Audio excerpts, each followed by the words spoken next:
The railways certainly had significant social and cultural impact on Indian society and nation, but those were, one should remember, the unintended results of British imperialism. Examine. So the meaning is, yes, railway was beneficial, but was it something which was designed by the British in that way? No, that would be wrong. This is exactly what has been asked, and they say examine. So what we need to remember, very good introduction has been written by the student. The introduction of railway as important lines of communication considered as remarkable progress of British in India during यहाँ पे since in 1947 around 65,000 kilometers of railway lines covering 78% of total area were already laid down. So this is how we see, yes, railway बहुत बड़ा network बना दिया था, but what was the major aim क्या था इन लोगों का, ठीक है। बट यहाँ पे सिंस क्वेश्चन में दो पार्ट हैं, एक क्या इसके फ़ायदे थे, फिर सेकंड लिखना है कि these were not the main motives. So फ़ायदे means socio cultural impact, help in developing nationalism, reduce the narrowness in Indian society, promoted economy, labour force में एम्प्लॉयमेंट थोड़ा सा जनरेशन हुआ यहाँ से, it made possible for reformers to move from one place to another, Keshav Chandra Sen influence Brahmo ideas in Maharashtra, ठीक है। But limitation, what's the limitation? Number one, everything which was required for the creation of this railway came from Britain. So the economy of British got a boom, not the Indian. Okay, plus private enterprise at public risk. This is the comment of Sabhyasi Bhattacharya. So remember the historiography linked to this. Increase the process of deindustrialization. Yes, so this is said by Lord William Bentinck, who says that it was the train eventually which was responsible for the complete decline of handicraft. And finally, generous 5% return, fixed return, were given by the government of India, which was under the control of the Britain, and this is something which led to drain of wealth. So none of the benefits which we had came directly because of the British policy. They were unintended in nature, just like Bipin Chandra says, the beginning of nationalism in India, it was an unintended choice of British Raj. Thus the impact were unintended result were actually motive was to promote the economy of mother country and movement of army. This is how it was laid down. The army, the railway itself, it was laid down by Dalhousie. And do you think Dalhousie was going to do any good with respect? No. Dalhousie, whatever he was doing, the major focus was strategic in nature, plus the return to the investors of England. That is what they were looking for. Hi, so welcome to Prep Career. Today I am going to discuss about a program which can help you in improving your answer writing skills. Answer writing skills, as all of us know, are very paramount for getting maximum marks in optional. And optional में अगर marks लेके आने हैं तो अभी आपको ये सब चीज़ start करनी पड़ेंगी. So if you are preparing for 2025, हो सकता है कुछ cases में आपका prelims इस साल ना निकला हो, right, in 24. So you have to take the long road. बहुत लंबा road है. आप हम आराम से 3-4 महीने optional को अच्छे से अभी dedicate कर सकते हैं, right? So during this time, when you have a lot of time, उसको अच्छे से यूटिलाइज किस तरीके से करें.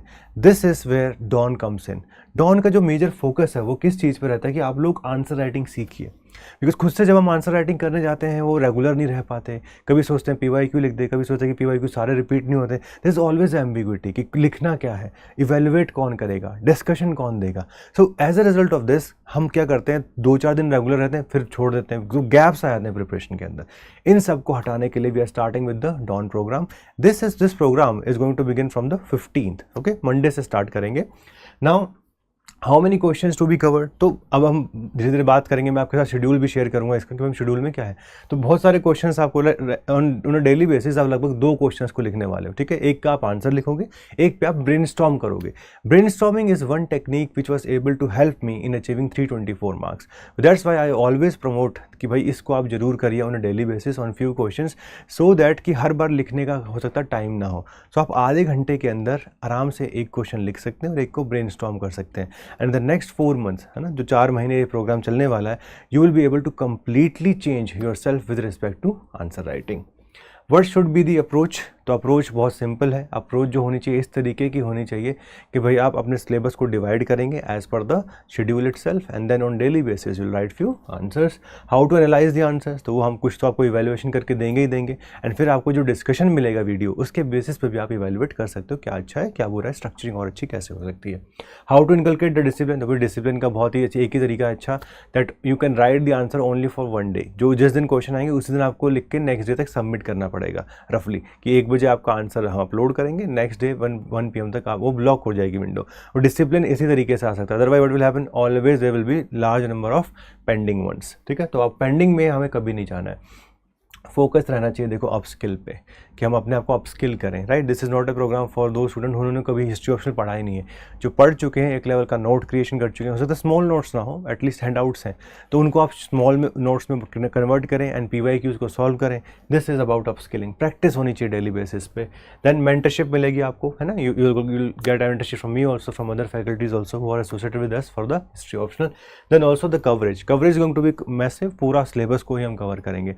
दिस इज रफली the UPMC approach which is going to work with respect to this DAWN program. So if you are somebody who is preparing for 2025, तो ये प्रोग्राम आप लोगों के लिए है, ठीक है।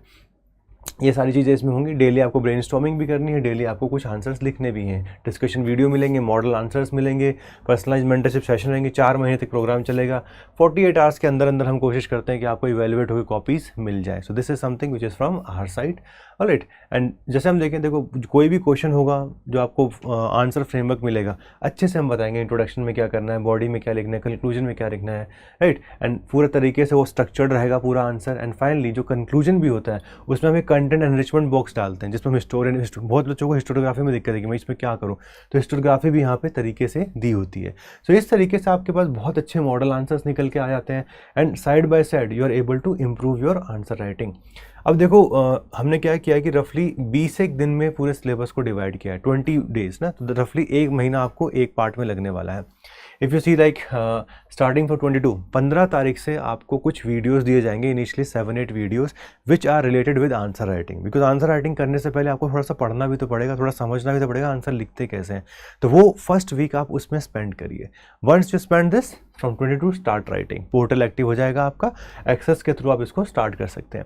So starting from Monday archaeological, फिर आपका literary sources, pre history, proto, Indus valley, फिर सैटरडे संडे आप रिवाइज करिए, बाकी चीज़ें भी अगर आपकी प्रायोरिटीज़ हैं GS में उसको भी इनकॉर्पोरेट करिए। Then week 2 again ancient India, week 3, week 4, तो लगभग आपका जो वीक 4 होगा वो लगभग फिनिश हो जाएगा बाय 16th ऑफ अगस्त आपका एंशिएंट फिनिश हो जाएगा। तो लगभग 4 महीने देखो ये प्रोग्राम चलने वाला है, और आपको डेली बेसिस पे ये ध्यान रखना कि भाई जो पोर्टल का एक्सेस है वो 1 दिन के लिए मिलता है for writing answers, okay. So that is something which we see here. तो ओवरऑल जो आपके वर्किंग डे हो जाएंगे, मतलब जो आपको लिखना आंसर्स, वो 80 से 85 के बीच में रहेंगे, ठीक है। और जो प्रोग्राम है वो पूरा 4 महीने के आसपास ही निकल जाएगा, बिकॉज सैटरडे संडे आप इंक्लूड करोगे तो वो लगभग 4 महीने हो जाएगा। So this is the approach with which you can get a very good marks in history optional. But make sure those of you are joining this program, at least एक level का बेसिक आपको आना चाहिए। अगर आपको आता है तभी आप इस प्रोग्राम को ज़्यादा इफेक्टिवली यूटिलाइज कर पाएंगे। If you are somebody completely new, I would recommend a foundation course या AEP के साथ चलिए, ओके, उसमें आपको ज़्यादा फायदा मिलेगा। This is for those people who want to be disciplined, कि भाई आंसर राइटिंग सिर्फ नहीं हो पा रही, बाकी सारी चीज़ें सही हैं, कंसेप्चुअल क्लैरिटी में कोई दिक्कत नहीं है। So if you are at that level, make your level best, become part of this, and 4 महीने में ना लगभग आपका by the end or by the beginning of November itself you will be able to finish off this batch. All right, so all the very best, thank you so much। इसका part बनिए और अच्छे से utilise करके next year 300+ marks score करने की कोशिश करिए। Thank you so much.